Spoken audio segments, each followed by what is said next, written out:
বিবি ডাক দিয়া বলে, ও স্বামী আমার, ঘরের মধ্যে খাবার নাই, পানি নাই, কিছুই তো নাই, তাহলে কিভাবে আমি পানি সন্তানদেরকে পান করাবো?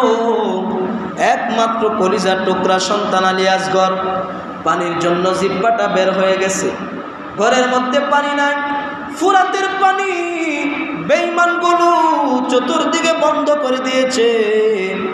এই পানি কিভাবে আমি পানি পান করাবো? আমার কলিজার টুকরা সন্তানটাকে একটু নিয়ে যান, একটু পানি পান করান, আমাদের পানি লাগবে না, আমার কলিজার টুকরা সন্তান দুধের বাচ্চা, ওকে একটু পানি পান করান, তাহলে আমরা তৃপ্তি পেয়ে যাব। হুসাইন বললেন, দাও দাও, কিন্তু জানি না বেঈমানরা তো চতুর্দিক থেকে ফুরাতের পানি বন্ধ করে দিল, আমি তো জানি না আমার কলিজার টুকরা সন্তানটাকে এক ফোঁটা পানি পান করাইতে পারবো কিনা। হুসাইন কোলের মধ্যে লইয়া যেই মাত্র ফোরাত নদীতে গিয়ে নামলেন, নামার সঙ্গে সঙ্গে বেঈমানরা চতুর্দিকে তাকায় আছে। হুসাইন পানির মধ্যে নেমে আকাশের দিকে তাকাইয়া বলে, মালিক, এই ফুরাতের নদীর পানি কত বেঈমানরা পান করতেছে, কিন্তু তোমার কলিজার টুকরা নাতির বংশধরেরা, তোমার বিশ্ব নবী রাহমাতুল লিল আলামিনের বংশধরেরা, কলিজার টুকরারা এক ফোঁটা পানিও পান করতে পারতেছে না। চোখের পানি ছেড়ে দিয়ে হুসাইন কান্না করতেছে আর আল্লাহকে কথাগুলি বলতেছেন। পানিতে নামলেন, সন্তানটাকে পানি পান করাবে, হাতের মধ্যে একটু পানি লইয়া যেই মাত্র হুসাইনের কলিজার টুকরা শিশু আলী আসগরের মুখের মধ্যে যখন পানিটা দিলেন, এই পানিটা সন্তানটা পেটের ভিতরে যাওয়ার আগে বেঈমানরা দূর থেকে তীর নিক্ষেপ করলো। হযরত হুসাইনের কলিজার টুকরা সন্তানের বুকের মধ্যে লেগে পিঠ দিয়ে বের হয়ে গেল। এবার বুঝতে পারেন, বাবার কোলে কলিজার টুকরা সন্তানটাকে যদি কেউ তীর মারে, কেউ যদি গুলি করে, কেউ যদি জমিন থেকে বিদায় করে দেয়, মা বাবার কলিজার অবস্থাটা তখন কেমন হতে পারে একটা বার চিন্তা করেন।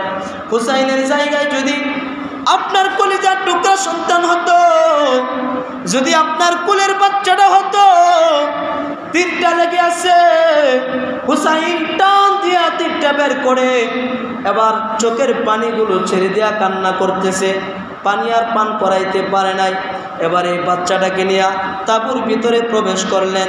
হুসাইনের বিবি ডাক দিয়া বলেন, ও স্বামী আমার, পানি পান করিয়েছেন কি? এবার বললেন, ও বিবি শোনো, তোমার সন্তানটাকে এমন পানি পান করাইছি, তোমার এই সন্তান আর কোনোদিন পানির কথা বলবে না। মুসলমান, দিলটা নরম করে দেন। দেখেন, আহলে বায়াতের জন্য এক ফোঁটা চোখের পানি ফালাইতে পারেননি, হতে পারে এই রক্ত জড়াইলে লাভ হবে না, মহব্বতে যদি এক ফোঁটা চোখের পানি ফালাইতে পারেন, এই চোখের পানির বিনিময়ে আল্লাহ চাইলে আপনার জীবনের সব গুনাহ মাফ করে দিতে পারে। হুসাইনের বাচ্চাটাকে বিবির হাতে দিয়া বলে, বিবি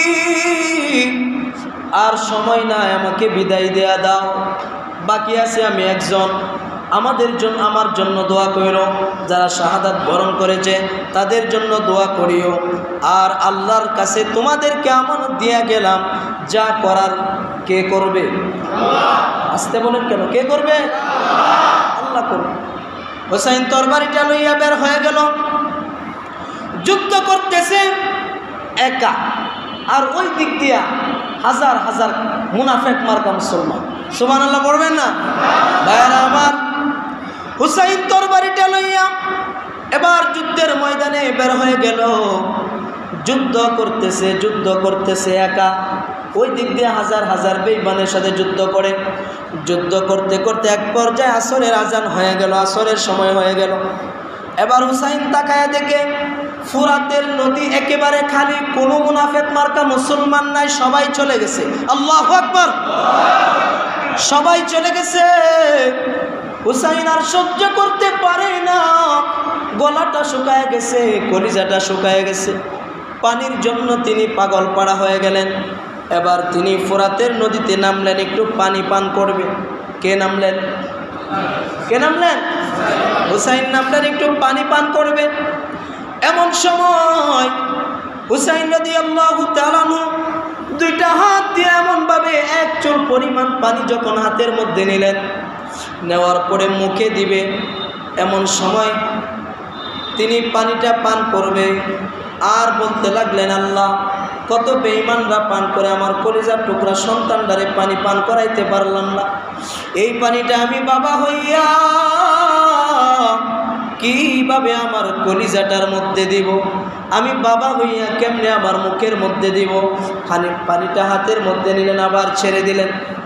পানিটা তিনি পান করেন নাই। ওই কলিজার টুকরা সন্তানের কথা মনে হয়ে গেছে। ৩৯ জন পুরুষ, তিনারা যুদ্ধ করেছে, পানি নাই। ওই তাঁবুর মধ্যে মহিলারা, তাদের মধ্যেও পানি নাই। আরো বাচ্চা যারা আছে পানির জন্য পাগল পাড়া, আমার বিবি সন্তানরা পানির জন্য পাগল পাড়া। আমার কলিজার টুকরা সন্তানটা পানি খাওয়াইতে গিয়া জমিন থেকে বিদায় করে দিলাম। বলেন তো দেখি, এই পানিকে তিনি পান করতে পারে? বলেন না কেন পারে? তিনি বলেন, পানিটা হাত থেকে ছেড়ে দিলেন।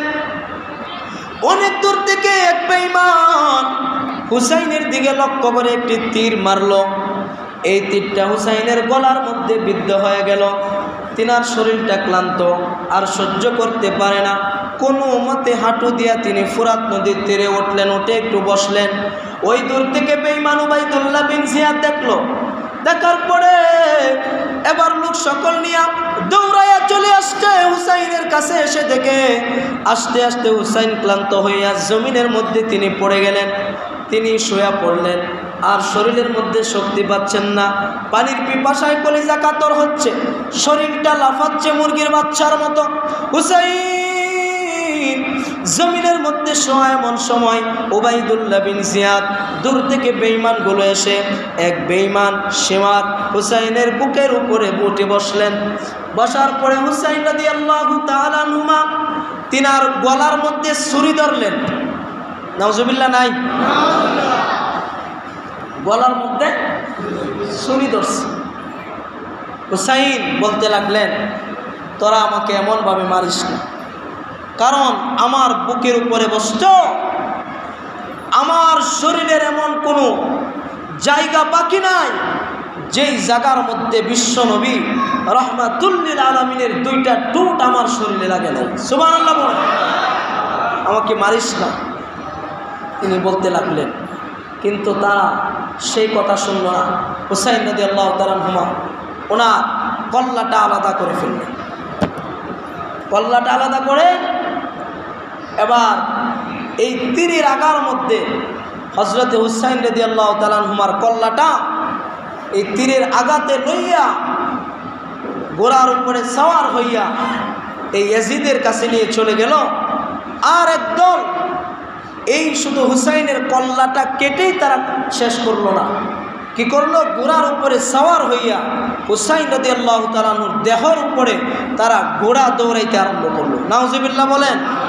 চামড়াটা ফেটে চামড়া উঠে গেল, গোস্ত উঠে গেল, হাড্ডি আলাদা হয়ে গেল। এমনভাবে পুরা গাড়ি অ্যাক্সিডেন্ট হলে যে পরিস্থিতি হয় ট্রেনের নিচে পড়লে, পুরা হুসাইনের দেহ মুবারক ঠিক তেমনভাবে হয়ে গেল। এই কল্লাটা নিয়ে ইয়াজিদের কাছে চলে গেল।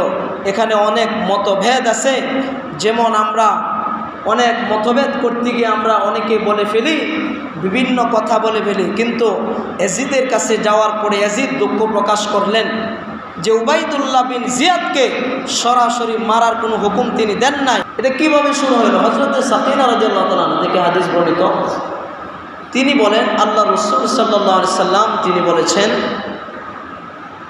যে আমার পরে 30 বছর পর্যন্ত এই পৃথিবী সুন্দরভাবে এটা বসবাস করবে মানুষ। এটা স্বর্ণের যুগ, এক কথাই।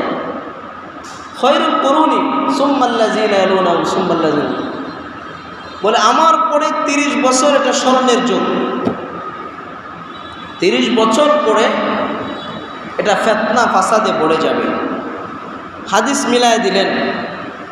আমি আপনি জানি আমাদের নবী সাল্লাল্লাহু আলাইহি সাল্লাম তিনি রাষ্ট্রপ্রধান ছিলেন, তিনি রাষ্ট্রনায়ক ছিলেন, তিনি দেশ চালিয়েছেন।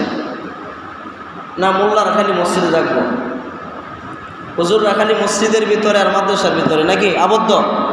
আল্লাহ এই বিধান দিয়ে দিছে, কথা বলে না।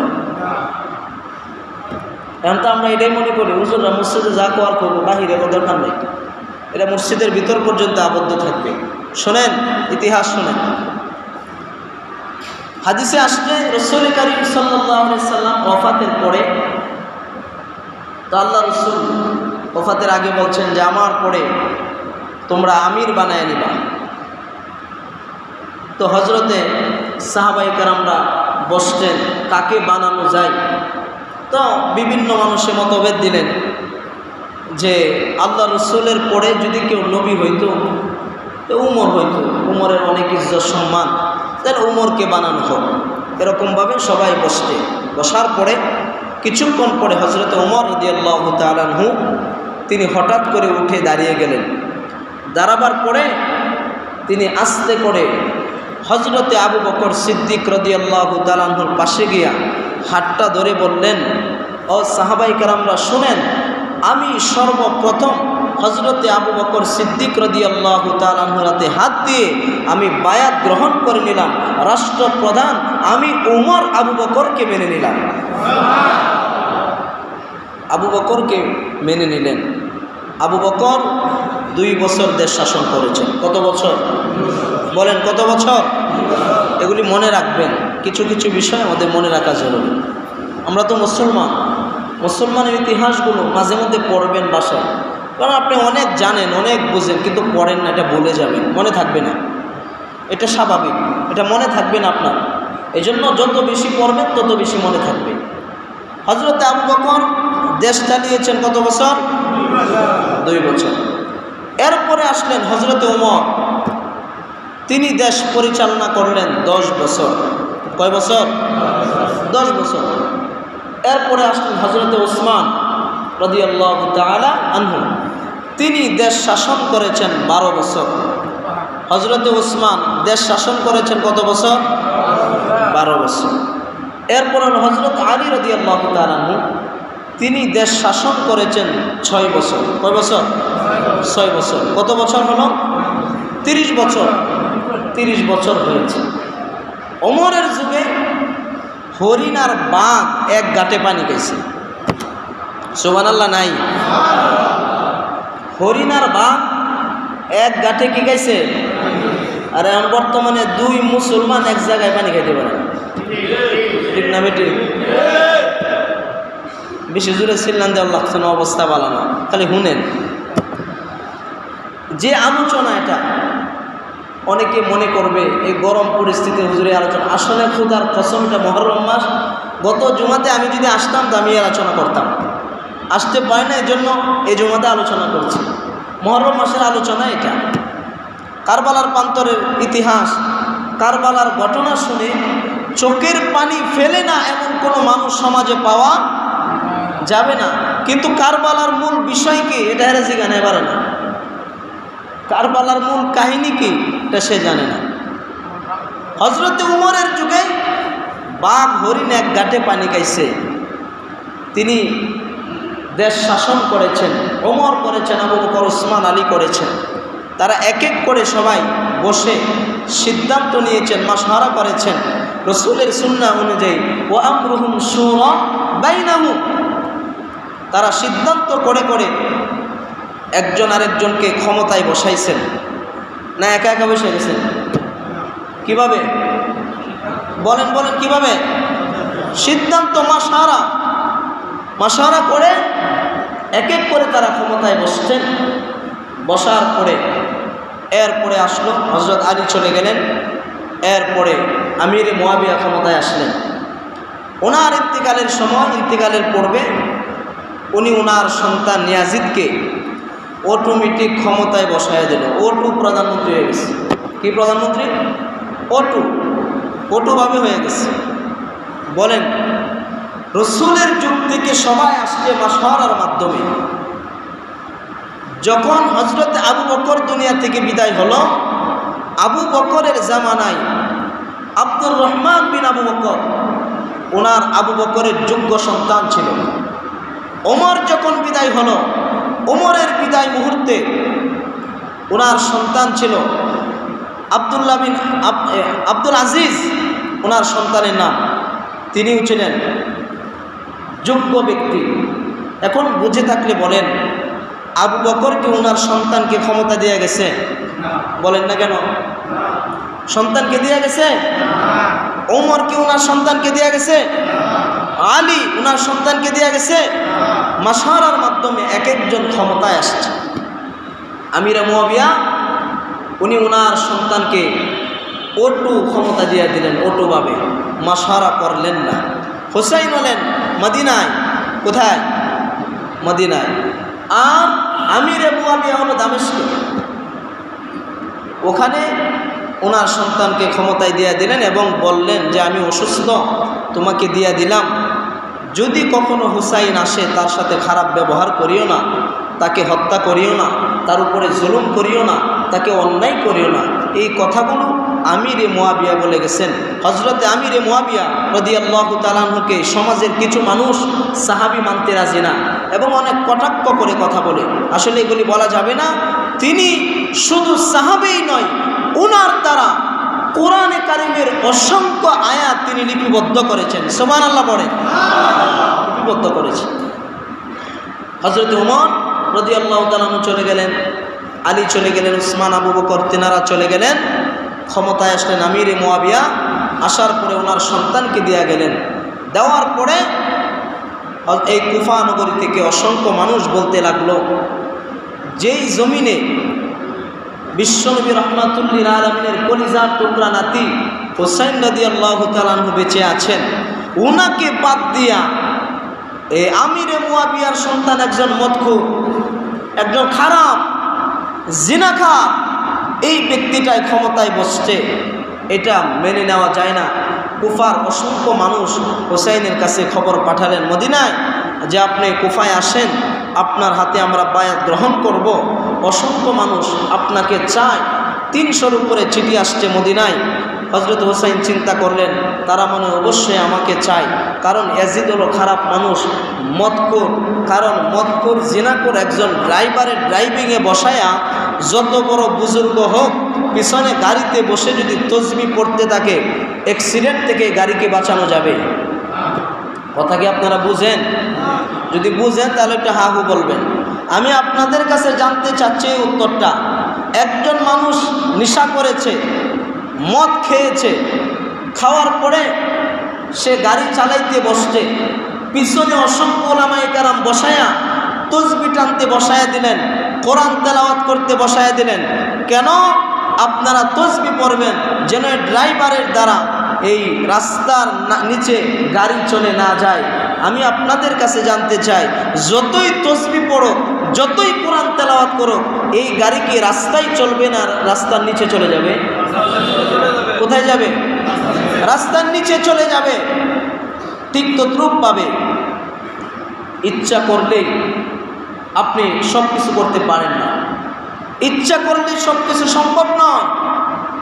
একজন দেখেন, একটা গাড়ির ড্রাইভার যদি নেশা করে খারাপ হয়, 20 জন যাত্রী যদি তার উপরে নির্ভর করতে না পারে, একটা মহল্লার ইমাম সবে মাত্র হয়তো 500 ঘর হবে, 300 ঘর হবে, 400 ঘর হবে, এর বেশি তো নয়। একজন ইমাম রাখতে গেলে কত যাচাই বাছাই করেন। তাহলে সমাজে যারা নেতৃত্ব দিবে, একজন ইমাম থেকে ওই নেতৃত্ব দেওয়া লোকটাকে আরো বেশি যাচাই করার দরকার, ঠিক কিনা? বেশি যাচাই করার দরকার। কারণ ইমামের কাছে মসজিদের টাকা থাকে না, ইমামের কাছে সমাজের নেতৃত্ব থাকে না, সমাজের মানুষের আমানত থাকে না। কিন্তু একজন নেত্রীর কাছে বা নেতার কাছে অসংখ্য সমাজের মানুষের আমানত থাকে। এই লোকটা যদি মদখোর আর গাঁজাখোর হয়ে থাকে, এই লোকটার দ্বারা কখনো আমানত রক্ষা করা সম্ভব হবে না, ঠিক কিনা? সম্ভব না। তো ভাই বলতেছিলাম, হযরতে হুসাইনের কাছে অসংখ্য চিঠি আসছে। কোথায় আসছে? মদিনাতে। তখন তিনি 70 থেকে 72 জন লোক নিয়ে তিনি কাবাতে আসলেন, মক্কাতে আসলেন। আসার পরে তিনি বাইতুল্লাহ তাওয়াফ করলেন। হযরত আব্বাস রাদিয়াল্লাহু তাআলা তখনও বেঁচে আছেন। তিনি এবার বললেন, হুসাইন, তুমি মহিলা বাচ্চা সহ কোথায় যাচ্ছ? তিনি বললেন, আমার কাছে অসংখ্য চিঠি আসছে, কুফার সমস্ত মানুষ আমাকে আমার কাছে বায়াত গ্রহণ করতে চায়। এই ইয়াজিদ সে খারাপ লোক, তার কাছে এটা দলাদলি হচ্ছে, সবাই আমাকে চাচ্ছে, এই জন্য আমি যাচ্ছি। তিনি বললেন, তুমি যাও না, তুমি যেও না। তার আগে হুসাইনের কাছে যখন অসংখ্য চিঠি আসলো, তখন তো আর এই টেলিফোনের সময় ছিল না যে 1 মিনিটে খবর পৌঁছায় দিবে বা একটা কিছু করে ফেলবে, তখন ছিল না। হুসাইনের কাছে যখন বারবার চিঠি আসতেছিল, হুসাইন ওনার চাচাতো ভাই মুসলিম বিন আকিলকে তিনি কুফাতে পাঠাইলেন। কথা কি আপনারা বুঝতেছেন? কুফাতে পাঠাইলেন যে তুমি খোঁজ খবর নিয়ে আসো, সত্যিকার অর্থে কুফার মানুষকে আমার কাছে বায়াত গ্রহণ করতে চায় না আমাকে কুফাতে নিয়ে আমাকে জবাই করতে চায়। মুসলিম বিন আকিল তিনি গেলেন, গিয়া দেখলেন না, সত্যিকার অর্থে কুফার সমস্ত মানুষ হযরত হুসাইনকেই চায়, ওনার কাছে বায়াত গ্রহণ করতে চায়। এই খবর ওখানে গিয়ে হুসাইন রাদিয়াল্লাহু তাআলা আনহুর কাছে তিনি চিঠি পাঠাইলেন। হুসাইনের কাছে চিঠি আসছে যে আপনার কাছে সবাই বায়াত গ্রহণ করতে চায়। আর ওই কুফা নগরীতে খবর পৌঁছায় গেল, হুসাইনের চাচাতো ভাই মুসলিম বিন আকিল আসছে, মুসলমানদেরকে দলে দলে ইয়াজিদ থেকে বাতিল করে আলাদা করে হুসাইনের হাতে সে পৌঁছায় দিতে চায়। ইয়াজিদের কাছে খবর যাওয়ার পরে উবাইদুল্লাহ বিন জিয়াদের মাধ্যমে, তিনি এই গভর্নরের মাধ্যমে হুসাইন রাদিয়াল্লাহু তাআলা চাচাতো ভাই মুসলিম বিন আকিলকে ধরে তারা জবাই করে ফেললেন। নাউজুবিল্লাহ, জোরে বলেন। কিন্তু এই খবর কিন্তু হুসাইনের কাছে আসে নাই, অনেক সময় লাগবে তো একটা খবর আসতে। এই হুসাইন রাদিয়াল্লাহু তাআলা কুফা নগরীর চাচাতো ভাইয়ের মাধ্যমে চিঠি পাওয়ার পরে তিনি 40 জন পুরুষ মুতান্তরে 30 জন মহিলা, 32 জন বাচ্চা সহ মহিলা নিয়ে তিনি বাইতুল্লাহ তাওয়াফ করে কুফার দিকে তিনি রওনা হয়ে গেলেন। আর ওই কুফা নগরীতে খবর পৌঁছায় গেল হুসাইন আসতেছে। উবাইদুল্লাহ বিন জিয়াদ এলান করে দিল, কোনোভাবেই যেন হুসাইন এই কুফা নগরীতে ঢুকতে না পারে। এই সংবাদ তিনি পৌঁছায় দিলেন। তিনি জায়গা জায়গায় মানুষ নির্ধারণ করে ফেললেন। হুসাইন রাদিয়াল্লাহু তাআলা আনহু কুফা ঢোকার আগেই ফুরাত নদীর তীরে ওনাদেরকে আটকিয়ে ফেললেন। উবাইদুল্লাহ বিন জিয়াদ ওনার সৈন্যদলের মাধ্যমে হযরতে হুসাইন রাদিয়াল্লাহু তাআলা সবাইকে আটকিয়ে ফেললেন। হুসাইন রাদিয়াল্লাহু তাআলা মহিলা সহ যারা গিয়েছিলেন সবাই তাঁবু টানাইলেন। যে খাবার পানি নিয়ে গিয়েছিল সমস্ত পানি খাবার শেষ হয়ে গেল। এখন পানির প্রয়োজন, একমাত্র পানির মাধ্যম হলো ফুরাত নদী। কোন নদী বলেন? কোন নদী? ফুরাত নদী। এখন হুসাইন রাদিয়াল্লাহু তাআলা লোক পাঠাইলেন, যাও ফুরাত নদী থেকে পানি নিয়ে আসো। এবার হুসাইন রাদিয়াল্লাহু তাআলা লোক পাঠাইলেন, ওনার জন্য ফুরাতের পানি বন্ধ করে দিল। নাউজুবিল্লাহ, জোরে বলেন। আটকিয়ে ফেললো। বলতে লাগলো যে এই ফুরাতের পানি হুসাইন ততক্ষণ গ্রহণ করতে পারবে না, ততক্ষণ পান করতে পারবে না যতক্ষণ পর্যন্ত ইয়াজিদের হাতে বায়াত গ্রহণ না করবে। নাউজুবিল্লাহ, জোরে বলেন। রাসূলের কলিজার টুকরা নাতি হুসাইন একজন মদখোরের কাছে গিয়া একজন মদখোরকে রাষ্ট্রপ্রধান মানবে, এটা কি হতে পারে? কথা বলেন, হতে পারে? পারে না। তিনি বললেন যে আমার জীবন থাকতে আমি এই ইয়াজিদের কাছে আমি বায়াত গ্রহণ করতে পারবো না। উবাইদুল্লাহ বিন জিয়াদ বলতে লাগলো, যতক্ষণ পর্যন্ত আপনি বায়াত গ্রহণ না করবেন ততক্ষণ পর্যন্ত আপনার জন্যে এই ফুরাতের পানি বন্ধ করে দেওয়া হবে। চিন্তা করেন, যেই রসুলের কারণে দুনিয়া এত শান্তিতে বসবাস, সেই রসুলের কলিজার টুকরা নাতি হুসাইন রাদিয়াল্লাহু তাআলা আনহুর জন্য ফুরাতের পানি বন্ধ করে দিল। তো হুসাইন রাদিয়াল্লাহু তাআলা আনহু বললেন, তো তোমরা একটা কাজ করো, আমাকে মদিনায় যেতে দাও, না হয় আমাকে ইয়াজিদের সাথে সাক্ষাৎ করায়া দাও, না হয় কুফাতে ঢুকতে দাও, বা আমি কুফাতেও যাব না, ইয়াজিদের কাছেও যাব না, মদিনাও যাব না, আমি ওটাও চলে যাব। তিনি শর্ত দিলেন। উবাইদুল্লাহ বিন জিয়াদ তিনি বললেন, আমি কোনোটাই মানি না, হয়তো বায়াত গ্রহণ করতে হবে, না হয় তরবারির মাধ্যমে তোমার আমার ফয়সালা হবে। এখন বলেন, হুসাইন কি যুদ্ধ করার জন্য গিয়েছিল? কথা বলেন না কেন? কথা বুঝে থাকলে উত্তর দিবেন হা হু। হুসাইন কি যুদ্ধ করার জন্য গিয়েছিল? তিনি গিয়েছিল ওনার হাতে বায়াত গ্রহণ করবে। একজন খারাপ মানুষ মানুষদেরকে ধ্বংস করে দিচ্ছে, মানুষদেরকে ইসলামের পথে নিয়ে আসবে, একজন দেশটা পরিচালনা করবে যে ব্যক্তিটা, এই ব্যক্তিটা যদি খারাপ হয়, মদখোর হয়, নেশাখোর হয়, ওই নেশাখোর ড্রাইভার দ্বারা যেমন রাস্তা পার হওয়া যায় না, নেশাখোর রাষ্ট্রপ্রধানের দ্বারা দেশ সুন্দরভাবে পরিচালনা হতে পারে না, কখনোই পারে না। ভাইরা আমার, হুসাইন বললেন, ঠিক আছে, তাহলে তোমার সাথে আমার তরবারির মাধ্যমে ফয়সালা হবে। কিসের মাধ্যমে? তরবারি। এখন হুসাইনের তো তরবারির জন্য বা তিনি যুদ্ধ করার জন্য কোনো প্রস্তুত না, কোনো প্রস্তুত না। যুদ্ধ করতে হলে লাঠির দরকার আছে, পিস্তলের দরকার আছে, মানুষ মারতে হলে অনেক কিছুর প্রয়োজন আছে, কথা ঠিক কিনা? কিন্তু তার মধ্যে তো কিছুই নাই। হুসাইন রাদিয়াল্লাহু তাআলা আনহু তিনি তাঁবুতে প্রবেশ করলেন, করার পরে বললেন, তিনি কোনো ঘোষণা দেয় নাই যে আমি আমার সাথে সবাই চলো যুদ্ধ করবো ওদের সাথে। হযরত হুসাইন তাঁবুতে ঢুকলেন, ঢোকার পরে তিনি সংবাদ শোনালেন যে আমি মদিনায় ফিরে যেতে চাই, আমাকে বাধা দেয়, কুফাতে যেতে দেয় না, দামেস্কেও যেতে দেয় না, বা অন্য কোথাও যেতে দেয় না, তাদের সাথে আমার যুদ্ধ ছাড়া কোনো ফয়সালা নাই। আমি হুসাইন আমার হাতে তলোয়ার নিলাম, আপনারা ভালো থাকবেন, দোয়া করবেন। তিনি বের হতে যাচ্ছে।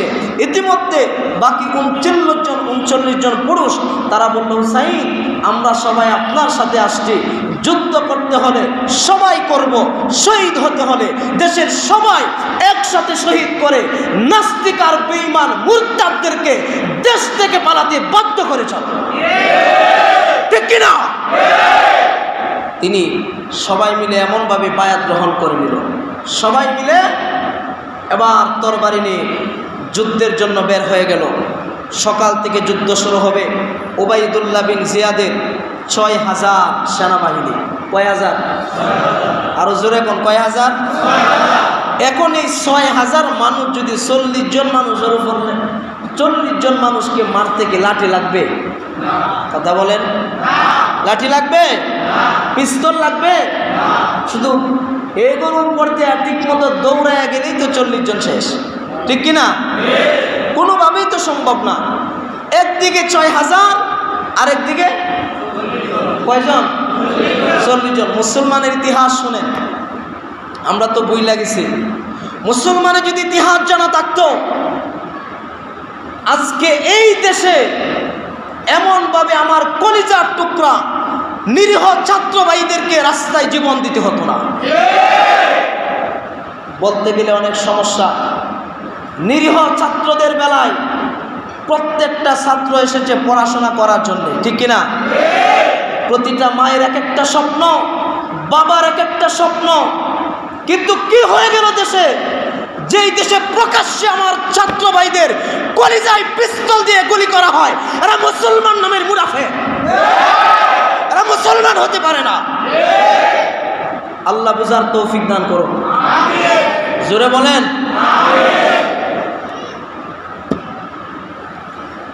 যে ছাত্র ভাইয়েরা এই দেশের জন্য শহীদ হয়েছে, আমার কলিজার টুকরা প্রত্যেকটা ছাত্র ভাইকে আল্লাহ তাআলা জান্নাতুল ফেরদাউস নসিব করুন। আবার পড়ে না আমিন, আরো একবার পড়ে না আমিন। হযরত হুসাইন তিনি কি করলেন? একদিকে 40 জন, আরেকদিকে 6000। এখন 6000-এর সাথে হুসাইনের যুদ্ধ শুরু হয়ে গেল। সকাল থেকে যুদ্ধ শুরু হয়ে গেল। যুদ্ধ করতে করতে করতে দুপুর পর্যন্ত যুদ্ধ চলল।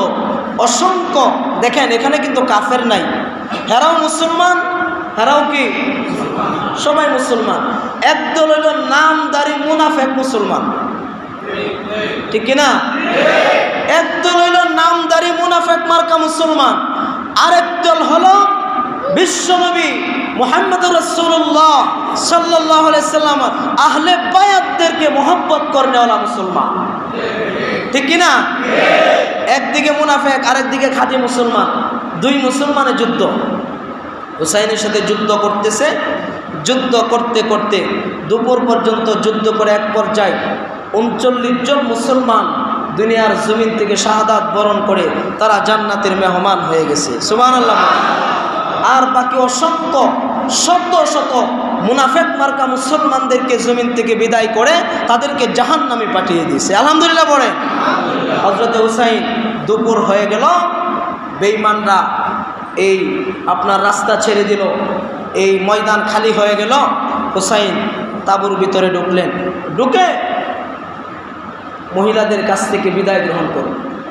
এবার বলতে লাগলেন ওনার বিবির কাছে গিয়ে, এ বিবি আমার, এই পর্যন্ত তোমার সাথে আমার অনেক সংসার হয়েছে, অনেক দিন আমরা সংসার করলাম, জীবনে তোমাকে ভালো কাপড় দিতে পারি নাই, আমার জীবনে তোমাকে ভালো খাবার খাওয়াইতে পারি নাই, কত দুঃখে সুখে আমাদের সংসার চলল, আমাকে ক্ষমা করে দিও, আমি একাই বাকি আছি, বেঈমানদের সাথে আবার যুদ্ধ করব, হতে পারে আল্লাহ যদি চায় বিজয়ের মালা পড়াবে, না হয় এই জমিনের মধ্যে শাহাদাতের পেয়ালা পান করে আমি আল্লাহর আমার কলিজার টুকরা মুহাম্মদুর রাসূলুল্লাহ সাল্লাল্লাহু আলাইহি ওয়াসাল্লাম আমার নানার সাথে জান্নাতের মধ্যে আমি দেখা করার জন্য চলে যাব। তিনি এই কথা বলতে লাগলেন। হযরত হুসাইনের বিবি ডাক দিয়া বলে, ও স্বামী আমার, ঘরের মধ্যে খাবার নাই, পানি নাই, কিছুই তো নাই, তাহলে কিভাবে আমি পানি সন্তানদেরকে পান করাবো? একমাত্র কলিজার টুকরা সন্তান আলী আসগর, পানির জন্য জিহ্বাটা বের হয়ে গেছে, ঘরের মধ্যে পানি নাই, ফুরাতের পানি বেঈমানগুলো চতুর্দিকে বন্ধ করে দিয়েছে, এই পানি কিভাবে আমি পানি পান করাবো? আমার কলিজার টুকরা সন্তানটাকে একটু নিয়ে যান, একটু পানি পান করান, আমাদের পানি লাগবে না, আমার কলিজার টুকরা সন্তান দুধের বাচ্চা, ওকে একটু পানি পান করান, তাহলে আমরা তৃপ্তি পেয়ে যাব। হুসাইন বললেন, দাও দাও, কিন্তু জানি না বেঈমানরা তো চতুর্দিক থেকে ফুরাতের পানি বন্ধ করে দিল, আমি তো জানি না আমার কলিজার টুকরা সন্তানটাকে এক ফোঁটা পানি পান করাইতে পারবো কিনা। হুসাইন কোলের মধ্যে লইয়া যেই মাত্র ফোরাত নদীতে গিয়ে নামলেন, নামার সঙ্গে সঙ্গে বেঈমানরা চতুর্দিকে তাকায় আছে। হুসাইন পানির মধ্যে নেমে আকাশের দিকে তাকাইয়া বলে, মালিক, এই ফুরাতের নদীর পানি কত বেঈমানরা পান করতেছে, কিন্তু তোমার কলিজার টুকরা নাতির বংশধরেরা, তোমার বিশ্বনবী রাহমাতুল লিল আলামিনের বংশধরেরা, কলিজার টুকরারা এক ফোঁটা পানিও পান করতে পারতেছে না। চোখের পানি ছেড়ে দিয়ে হুসাইন কান্না করতেছে আর আল্লাহকে কথাগুলি বলতেছেন। পানিতে নামলেন, সন্তানটাকে পানি পান করাবে, হাতের মধ্যে একটু পানি লইয়া যেই মাত্র হুসাইনের কলিজার টুকরা শিশু আলী আসগরের মুখের মধ্যে যখন পানিটা দিলেন, এই পানিটা সন্তানটা পেটের ভিতরে যাওয়ার আগে বেঈমানরা দূর থেকে তীর নিক্ষেপ করলো, হযরত হুসাইনের কলিজার টুকরা সন্তানের বুকের মধ্যে লেগে পিঠ দিয়ে বের হয়ে গেল। এবার বুঝতে পারেন, বাবার কোলে কলিজার টুকরা সন্তানটাকে যদি কেউ তীর মারে, কেউ যদি গুলি করে, কেউ যদি জমিন থেকে বিদায় করে দেয়, মা বাবার কলিজার অবস্থাটা তখন কেমন হতে পারে একটা বার চিন্তা করেন। হুসাইনের জায়গায় যদি আপনার কলিজার টুকরা সন্তান হতো, যদি আপনার কোলের বাচ্চাটা হতো, তীরটা লেগে আছে, হুসাইন টান দিয়া তীরটা বের করে এবার চোখের পানিগুলো ছেড়ে দিয়া কান্না করতেছে, পানি আর পান করাইতে পারে নাই। এবার এই বাচ্চাটাকে নিয়ে তাঁবুর ভিতরে প্রবেশ করলেন। হুসাইনের বিবি ডাক দিয়া বলেন, ও স্বামী আমার, পানি পান করিয়েছেন কি? এবার বললেন, ও বিবি শোনো, তোমার সন্তানটাকে এমন পানি পান করাইছি, তোমার এই সন্তান আর কোনোদিন পানির কথা বলবে না। মুসলমান, দিলটা নরম করে দেন। দেখেন, আহলে বায়াতের জন্য এক ফোঁটা চোখের পানি ফালাইতে পারেননি। হতে পারে এই রক্ত জড়াইলে লাভ হবে না, মহব্বতে যদি এক ফোঁটা চোখের পানি ফালাইতে পারেন, এই চোখের পানির বিনিময়ে আল্লাহ চাইলে আপনার জীবনের সব গুনাহ মাফ করে দিতে পারে। হুসাইনের বাচ্চাটাকে বিবির হাতে দিয়া বলে, বিবি আর সময় নাই, আমাকে বিদায় দেয়া দাও, বাকি আছে আমি একজন। আমার জন্য দোয়া করিও, যারা শাহাদাত বরণ করেছে তাদের জন্য দোয়া করিও। আর আল্লাহর কাছে তোমাদেরকে আমানত দিয়া গেলাম, যা করার কে করবে? আসতে বলেন কেন? কে করবে? আল্লাহ করবে।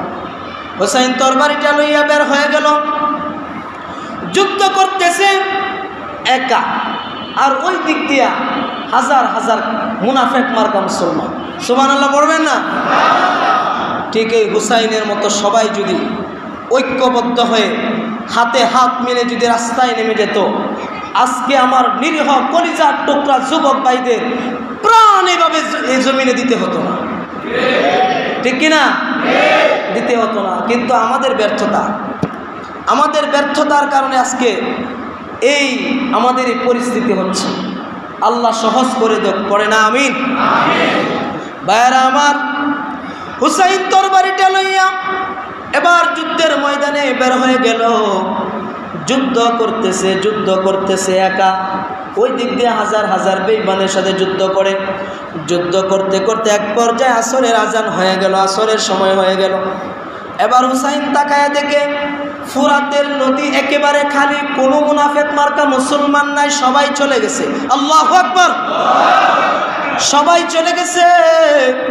হুসাইন আর সহ্য করতে পারে না, গলাটা শুকায় গেছে, কলিজাটা শুকায় গেছে, পানির জন্য তিনি পাগল পাড়া হয়ে গেলেন।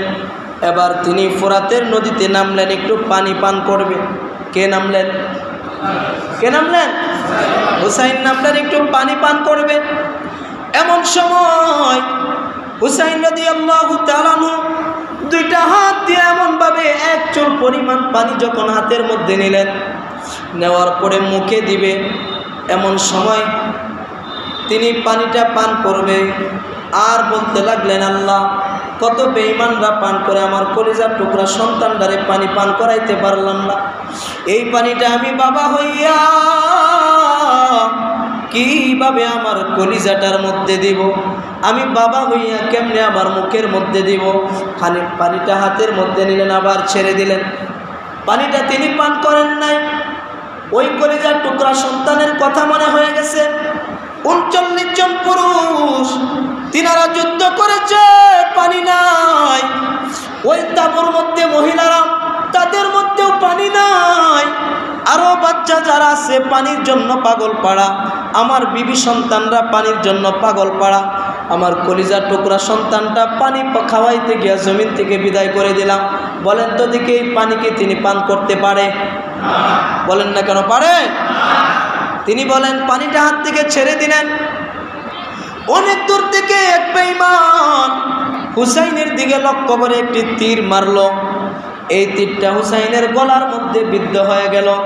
তিনার শরীরটা ক্লান্ত, আর সহ্য করতে পারে না। কোনো মতে হাঁটু দিয়া তিনি ফুরাত নদীর তীরে উঠলেন, উঠে একটু বসলেন। ওই দূর থেকে বেঈমান উবাইদুল্লাহ বিন জিয়াদ দেখলো। দেখার পরে এবার লোক সকল নিয়ে দৌড়াইয়া চলে আসছে হুসাইনের কাছে। এসে দেখে আস্তে আস্তে হুসাইন ক্লান্ত হইয়া জমিনের মধ্যে তিনি পড়ে গেলেন। তিনি শুয়ে পড়লেন, আর শরীরের মধ্যে শক্তি পাচ্ছেন না।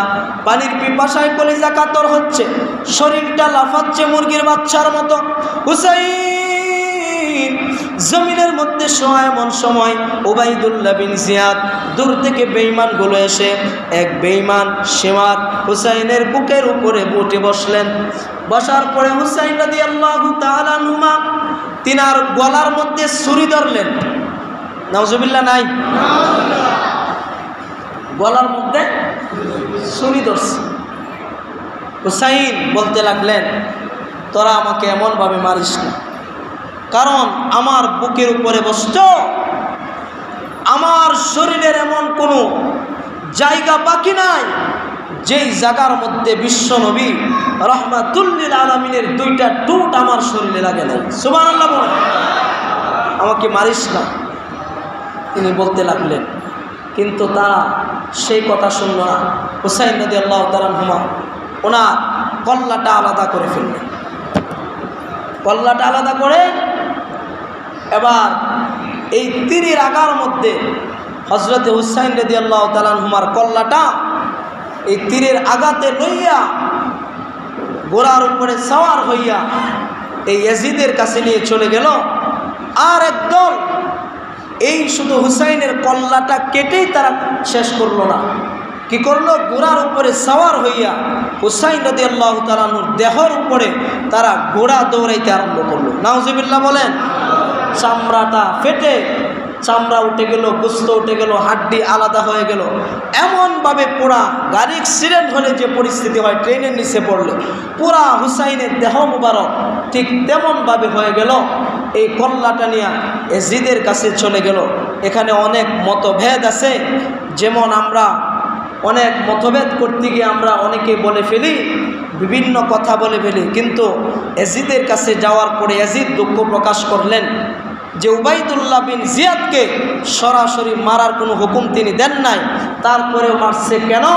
এই সমাজের মধ্যেও সরকারিভাবে অনেক লোক আছে যারা এখন বর্তমান পরিস্থিতি সামলানোর জন্য সরকার তাদেরকে যদিও এখন অনুমতি দিয়েছে, কিন্তু প্রথম অবস্থায় অনুমতি দেয় নাই গুলি করার অনুমতি না পেয়েও এক ধরনের 5-6টা গোলামগুলি সরকারকে খুশি করার জন্যে নিরীহ ছাত্র ভাইদের কলেজে আঘাত করেছে, ঠিক কিনা? আঘাত করেছে। অনুমতি নাই, সরাসরি বুকে গুলি করার কোনো পুলিশের অনুমতি আছে? এই কথা বলেন না কেন আছে? এই তোমরা মারতে পেরেছ, আমরা বললে কি দোষ হবে? এটার হিসাব এই জমিনে হবে, হিসাব হবে। এই হিসাব কড়াই গন্ডা হিসাব একদিন হবে। আল্লাহ সূরা বুরুজের এক আয়াতে বলেন, ইন্না বাতশা রাব্বিকা লাশাদীদ। আল্লাহ তাআলা বলেন, আল্লাহর ধরা বড় কঠিন ধরা। আল্লাহ যখন ধরে বাপডা হয়ে ছাড়ে, আল্লাহ এমনি ছাড়ে না। আল্লাহ সঠিক বোঝার তৌফিক দান করুক। যে কথা বলছিলাম, হুসাইনকে কল্লা কাটার অনুমতি কি ইয়াজিদে দিছে? কথা বলেন না কেন? ইয়াজিদে দেয় নাই। তারপরে আমরা ইয়াজিদকে গ্রহণ করতে পারি না কেন?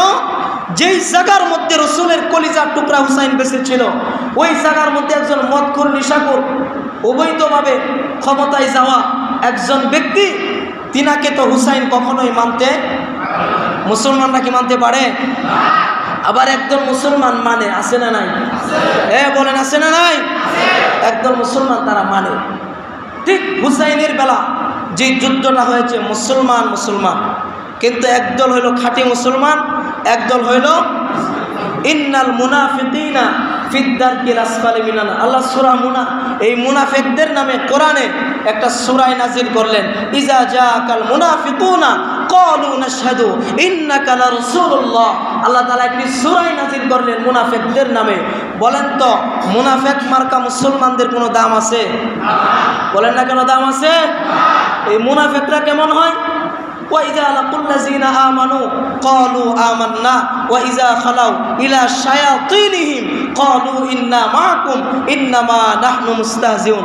এই মুনাফিকরা এমন হয়, যখন ইমানদারদের কাছে যায়, বুজুর্গদের কাছে যায়, গিয়া বলে আমরা তো আপনারই লোক, হুজুর আপনার পক্ষে আছে, আপনি যেটা রায় দিবেন ওইটাই মানবো, আপনি যেটা বলবেন সেটাই শুনবো। ওয়াইজা খালাউ ইলা শায়াতিনহিম, যখন তাদের শয়তানের দলের কাছে যা, এরা গিয়া কো আমরা তো আপনার সাথে আছি। আছে না না এরকম? এরা হলো মুনাফিক। এরা কি? জোরে কোন কি? আবার বলেন এরা কি? আমরা কি মুনাফিক মার্কা মুসলমান হতে চাই না খাঁটি মুসলমান হতে চাই? যুবক জোরে বলো। মুনাফিক মার্কা মুসলমান না খাঁটি মুসলমান? যদি খাঁটি মুসলমান হয়ে থাকো, মুসলমান হাতে হাত রেখে শপথ গ্রহণ করতে হবে, এই দেশে যতক্ষণ পর্যন্ত ইসলাম কায়েম না হবে ততক্ষণ পর্যন্ত মুসলমানরা আলাদা হতে পারে না। ঠিক কিনা জোরে বলুন। আল্লাহ তাআলা মুসলমানদেরকে এক হওয়ার তৌফিক দান করুক। জোরে কোন আমি কি সরকারকে গালি দিছি? এই কথা বলেন, গালি দিছি? এরপরে একদল করবো হুজুরে কলজাটা অনেক বড়, এটা আমি জানি ভালো করে। ভাই আমি কিন্তু শোনেন, পায়ে হাত রেখে বলছি, আমি কিন্তু হুসাইনের কারবালার ইতিহাস শুনেছি। কোরআন ও হাদিস থেকে কোনো বাপের বেটা যদি থাকেন, এই ঘটনা ইতিহাসের মধ্যে ভুল ধরবেন, দাঁড়ায় যাবেন, বা আমাকে বলবেন হুজুর আপনি এটা ভুল বলছেন, কিন্তু আমার আড়ালে বদনাম করে মুনাফিকের খাতায় নাম দিবেন না। ঠিক কিনা? কারণ আমি এখানে আমার ক্ষমতার জোরে কথা বলি না, আমি আল্লাহর কোরআনের ক্ষমতায় কথা বলি। ঠিক কিনা জোরে বলো মুসলমান। এই দেশের মুসলমানেরা শক্তির জোরে কথা বলে না, এই দেশের উলামায়ে কেরামরা ক্ষমতার জোরে কথা বলে না, যা বলে আল্লাহর কোরআন এবং রাসূলের হাদিস। ঠিক কিনা? কারণ আমি তো যে আমার ক্ষমতার জোরে কথা বলতাম, এই কথা বলার সাহস আমার ছিল না। ছিল? আমার লাশও খুঁজে পাইল না, লাশও খুঁজে পাইল না। বাস্তব না বাস্তব? বাস্তবতা চলতেছে সমাজের মধ্যে। আপনারা কি বলবেন? কারণ ওই যে দেখেন হুসাইন রাদিয়াল্লাহু তাআলা আনহুর হাতে যখন বায়াত গ্রহণ করবে সবাই বলছে, আমার কথা শেষ, আমি এখানে একটা ফিনিশিং দিচ্ছি বোঝার জন্যে, কারণ কারো মনে খটকা থাকতে পারে বিষয়টা নিয়ে। ওদের কি বললো, গরম পরিস্থিতিতে গরম বয়ান, আসলে এটা মুহররম মাস, কারণ এই মাসে আপনারা ঝামেলা করছেন, আমাদের কিছু করার আছে? কিছু করার আছে? তো আমাদের বয়ান তো আমাদের করে চালিয়ে যেতে হবে। যতক্ষণ পর্যন্ত আমাদের শরীরে এক ফোঁটা রক্ত আছে ততক্ষণ পর্যন্ত প্রতিটা মেহরাব থেকে কোরআনের এই কথাগুলো চলতেই থাকবে। বাধা দিলেও লাভ নাই, রসুলের যুগেও বাধা দিছে, কোনো লাভ নাই। মুসলমানরা বলেই যাবে, বলেই যাবে। মুসলমানরা যা করার তারা করবে, আপনাদের যা করার আপনারা করবেন, এটাই হলো বাস্তবতা। তবে ভালো করে মনে রাখবেন, হিসাব একদিন হবে, আসমানওয়ালা কিন্তু আছে। আল্লাহ তাআলা বুঝার তৌফিক দান করো। যে ফিনিশিংটা আমি দিতে যাচ্ছি সেটা হলো যে আপনার হুসাইন রাদিয়াল্লাহু তাআলা আনহু তিনার কাছে বায়াত গ্রহণ করবে হাজার হাজার মানুষ ওইল হুসাইনের পক্ষে কুফা নগরীতে। উবাইদুল্লাহ বিন জিয়াদ এই ইয়াজিদের মাধ্যমে ক্ষমতা পেয়ে তিনি যখন সেনাবাহিনী, মানে ওই আমলের সেনাবাহিনী আর কি, বুঝতে পারছেন, মানে ওই আমলের সেনাবাহিনী সৈন্যদল নিয়ে তিনি যখন হুসাইনের কানে কে খবর পৌঁছাইল, হুসাইনের চাচাতো ভাই মুসলিম বিন আকেল, তিনি এই খবর মদিনায় পৌঁছাইছে যে আপনি মদিনা থেকে আসেন, আপনার হাতে হাজার হাজার মানুষ তারা বায়াত গ্রহণ করবে। হুসাইন এই চিঠি পেয়ে যখন তিনি এই কুফানগরীতে রওনা, আর ওই দিক দিয়া খবর কে পৌঁছাইছে, এই কারণে মুসলিম বিন আকেলকে তার কল্লাটা ফেলে দিয়া ঝুলাইয়া রাখছে চার রাস্তার মোড়ে, বা একটি মূলত জায়গায় ঝুলাইয়া রাখার কারণে যে মানুষগুলি বলেছিল যে আমরা হুসাইনের পক্ষে 99% মুসলমান, এখন চুপ হয়ে গেছে। ঠিক কিনা? তারা চুপ হয়ে গেছে। কেন চুপ হয়ে গেছে? মরার ভয়ে চুপ হয়ে গেছে। কিসের ভয়ে? মরার ভয়। প্রিয় ভাইরা, মরার ভয় সবার অন্তরে আছে, কিন্তু যারা কোরআন পড়ছে তাদের অন্তরে একটু কমই আছে। কারণ খাঁটি মুসলমান যারা, তারা জানে একমাত্র শাহাদাতের পেয়ালা পান করলে হাসরের মাঠে বিনা হিসাবে জান্নাতে যাবে। ঠিক কিনা? এটা খাঁটি মুসলমানদের অন্তরে ঢুকে গেছে, কোরআনওয়ালার অন্তরে ঢুকে গেছে। এজন্য তারা এই বুঝেছে বিদায় তারা দিল খুলে মুসলমানদের ঈমান হেফাজতের জন্য এই কথাগুলি বলে। আল্লাহ আমাকে আমাদের সকলকে হেফাজত করুক। আর একটু জোরে পড়ে না আমিন। আল্লাহ তাআলা আমাদেরকে সঠিক পথে চলার তৌফিক দান করুক, এক নেক হয়ে চলার তৌফিক দান করুক। পড়ে না আমিন।